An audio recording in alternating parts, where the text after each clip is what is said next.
Ndinamkele kwakhona. Kwamxenge ke sekukhona onke amakhosikazi. Ubulelwa nguye obambe uAnathi evelana naye kakhulu kwesi sehlo simehleleyo. Uthe xa kukho ingxaki angabafowunela bonke abana-problem. UAnathi ubulele ke wabe sesithi oyena mntu ambulela kakhulu nguNozuko ngoba umncedile wamsindisa. UZimkhitha ke yena ebebubhorekarha uthe yena siyamva bethinana sonke uthi urayithi, so singakhululeka mos ngoku.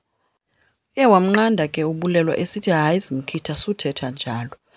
Noluzuko ke naye wayengqinakele esithi hayi Zimkhitha hayi.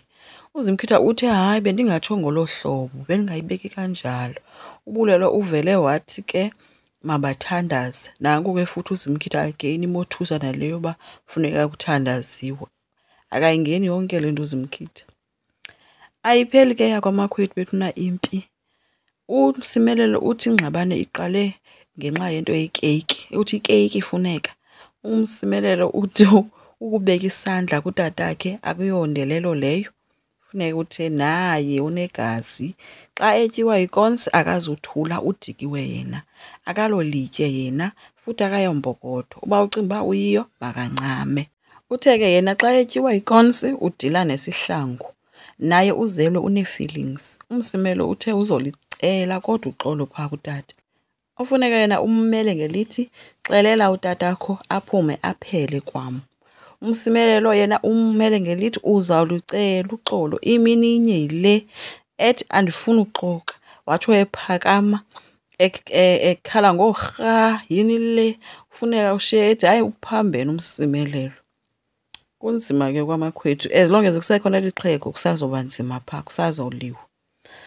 UNobomi uzikhuphe noMpilo bathe bengekatyi wathi usayochama kanti koshiyeka kufika uLungile.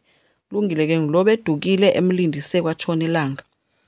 Wakhaleza ke uMpilo wayehom-athenda ngoba xa basembalisele ke uNobomi bakwenzeke ntoni. Embuza uba ufunani phaa emva kokulaxaza usisi wakhe. Wabuya ke uNobomi besamile. ULungile uthe ucela uchaza kuba kwenzeke ntoni ngoba noNobomi umbuze uba uzofunani ke ngoku apho uvelaphi. Hayi ke wabashiya ke uMpilo.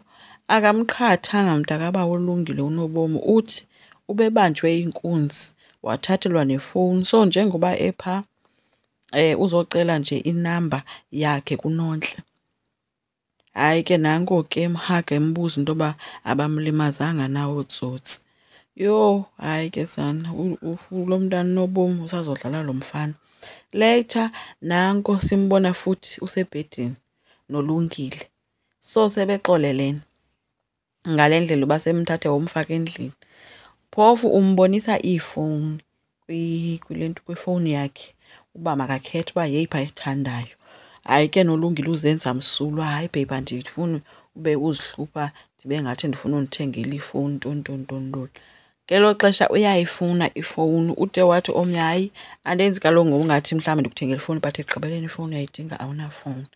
So uNobomi uzoba ngumama kaLungile. Yamsenga nje straight.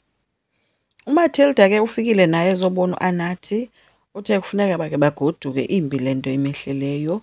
uAnathi uthe hayi akafuni behlupha umakhulu wakhe emxelela zonke ezi zinto nofezile. So uzawukaqhubeka ahlale phaa.